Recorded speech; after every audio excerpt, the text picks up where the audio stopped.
এই বছরের শীতে এই প্রথমবার পিঠা খেয়েছি, সাথে বাসায় আরও কী আয়োজন করা হলো সেই সব মিলিয়ে থাকছে আজকের এই ভিডিওটা। হ্যালো এভরিওয়ান, আসসালামু আলাইকুম, welcome to my another new blog video. আশা করছি যে যেখান থেকে ভিডিওটা দেখছেন সবাই আলহামদুলিল্লাহ খুবই ভালো আছেন। ভিডিওটা ভালো লাগলে স্কিপ না করে সম্পূর্ণ ভিডিওটা দেখবেন। সকালে ঘুম থেকে উঠে দেখি যে আব্বু বাজার থেকে মাছ, মাংস, শাকসবজি নিয়ে আসছে। 3-4 রকমের মাছ ছিল, সাথে ছিল মাংস আর মুরগিও ছিল। তো এগুলো হচ্ছে সব কিছু খুলে খুলে দেখছিলাম। আর এদিকে হচ্ছে আন্টি আর আম্মু মিলে মাছ কাটা শুরু করে দিয়েছে বাহিরে বসে। এখানে ছিল ছোট ছোট পুঁটি মাছ আর হচ্ছে ট্যাংরা মাছ, আর এখানে হচ্ছে ইলিশ মাছ ছিল, আর মুরগি ছিল, গরুর মাংস ছিল। তো আম্মু আর আন্টি হচ্ছে দুজন মিলে এগুলো সব কিছু কাটাকুটি করছিল। আমি হচ্ছে এইদিকে আম্মু যে চুলাটা বানিয়েছে ওই চুলাটা দেখছিলাম আর বলছিলাম যে চুলাটা সুন্দরই হয়েছে।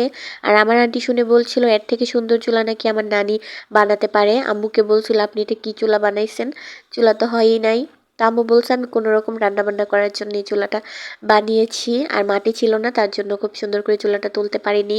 তো এখানে হচ্ছে এগুলা নিয়ে আমি আর আম্মু হাসাহাসি করছিলাম যে আন্টি বলতেছিল চুলা সুন্দর হয় নাই, আম্মুকে ভেঙাইতেছিল।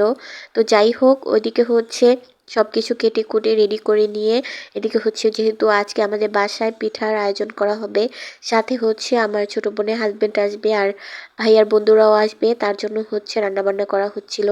এদিকে হচ্ছে আম্মু বাহিরে মুরগির মাংস রান্না করেছে, মুরগির রোস্ট রান্না করেছে, আর এদিকে হচ্ছে এক পাশে গরুর মাংস রান্না করেছিল। ওই গরুর মাংসটা রান্না হয়ে গিয়েছে, সাথে হচ্ছে মাছ, তারপর আরও অনেক কিছু রান্না বান্না করা হবে। তো এক এক করে হচ্ছে সবগুলো রান্না শেষ করছিল।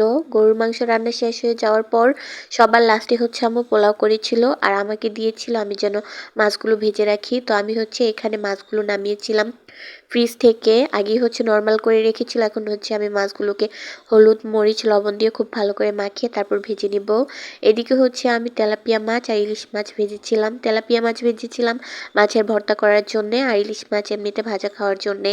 তো এদিকে হচ্ছে আমার কাজ কমপ্লিট করে আমি আবার বাহিরে গিয়েছিলাম দেখতে যে কি রান্নাবান্না হয়েছে। আমাদের বাসায় গ্যাস না থাকার কারণে মাটির চুলায়, কারেন্টের চুলায় সিলিন্ডারে রান্না করতে হয়। মেহমান আসলে খুব একটা ঝামেলা হয়ে যায়, ঘরে বাহিরে মিলিয়ে রান্না করতে হয়, না হলে সময় মতো সবগুলো রান্না কমপ্লিট হয় না। তো তার জন্য হচ্ছে ঘরে আমি রান্না করি, বাহিরে হচ্ছে আম্মু রান্না করে মাটির চুলায়।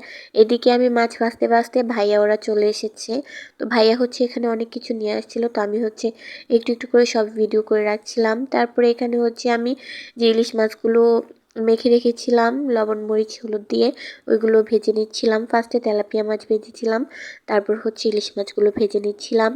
এদিকে হচ্ছে আম্মু হচ্ছে বাইরে পিঠার আয়োজন করেছিল। এগুলো হচ্ছে আগের দিন এই পিঠাগুলো বানিয়েছিল। ফার্স্টেই হচ্ছে ভাপা পিঠা বানিয়েছে। তো এখানে হচ্ছে আন্টি আম্মুকে সাহায্য করছিল, দুই বোন মিলে এখানে পিঠা বানাচ্ছিল। তো আমি বলেছিলাম আমাকে একটা পিঠা বানিয়ে দিতে, তো আন্টি হচ্ছে আমার জন্য আবার একটি স্পেশাল পিঠা বানিয়ে দেয়।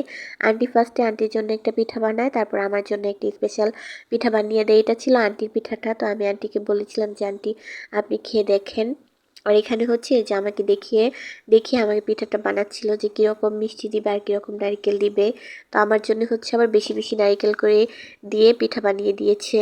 ভাপা পিঠা এমনিতে খেতে খুবই ভালো লাগে, একটা খেলেই যেমন পেট ভরে যায়, আরেকটা খেলে আর কিছুই খেতে হয় না। তো আমি হচ্ছে ওই দিন 2টা পিঠা খেয়েছিলাম, তারপর আর কিছুই খাইনি, পেট ভরে গিয়েছিল। তো সবাই হচ্ছে 1-2টা পিঠা খাওয়ার পর আর কিছুই খায়নি। এই পিঠা হচ্ছে একটা খেলেই যথেষ্ট। তো এখানে হচ্ছে আম্মু পিঠা বানিয়ে দিচ্ছিল। এই যে আমার যে পিঠাটা আন্টি বানিয়ে দিয়েছে ওইটাও বানানো হয়ে গিয়েছে। তো পিঠাটা কিন্তু সুন্দরই হয়েছিল, লাস্টে একটু ভেঙে গিয়েছিল। তো তারপর হচ্ছে আবার চিতই পিঠা বানিয়েছিল। এটা ছিল যেদিন ভাইয়ারা এসেছিল ওই দিনের ভিডিও। ওই দিনই চিতই পিঠাগুলো বানিয়েছিল ভাইয়ার বন্ধুদের জন্যে, আর সাথে হচ্ছে বাসার সবাই খেয়েছিল। শীতের মধ্যে এই প্রথমবারই পিঠা খেয়েছি। আপনারা কে কে এখনো পিঠা খাননি আর কে কে পিঠা খেয়েছেন অবশ্যই সবাই কমেন্টের মাধ্যমে জানাবেন। আমরা শীতের শুরুতেই সব রকমের পিঠা খেয়ে ফেলেছি। যাই হোক, আলহামদুলিল্লাহ খুবই ভালো লেগেছিল। আর শীতের মধ্যে বাহিরে বসে বসে পিঠা বানানোর মজাও কিন্তু অন্যরকম। ও বসে বসে পিঠা বানাচ্ছিল, তার মাঝে হচ্ছে মেহমানরা সবাই চলে আসে। তো আম্মু হচ্ছে আমাকে এখানে বসিয়ে রেখে আম্মু মেহমানদেরকে খাবার দিতে যায়, আর আমি হচ্ছে এখানে বসে বসে বাকি সব পিঠাগুলো বানিয়েছিলাম। আসলে শীতের দিনে কিন্তু এরকম বাহিরে বসে পিঠা বানানোর মজাই অন্যরকম। তারপরে হচ্ছে আম্মু এসে পিঠাগুলো দেখছিল যে কয়টা পিঠা হয়েছে। পিঠাগুলো কিন্তু মাশাআল্লাহ দেখতে খুবই সুন্দর হয়েছিল আর খেতেও অনেক মজা হয়েছিল। তো ঘর থেকে আম্মু আবার আমার জন্য গরুর মাংস নিয়ে আসে পিঠা দিয়ে খাওয়ার জন্যে। তো আমি হচ্ছে এখানে বসেই গরুর মাংস দিয়ে কিন্তু চিতই পিঠা খেয়ে নিয়েছি। তো আম্মু হচ্ছে আমার সাথে খাচ্ছিল। তো দুজন মিলে কিন্তু এখানে পিঠা বানাচ্ছিলাম আর খাচ্ছিলাম। আজকের ভিডিও এই পর্যন্তই। সবাই ভালো থাকবেন, সুস্থ থাকবেন। আল্লাহ হাফিজ।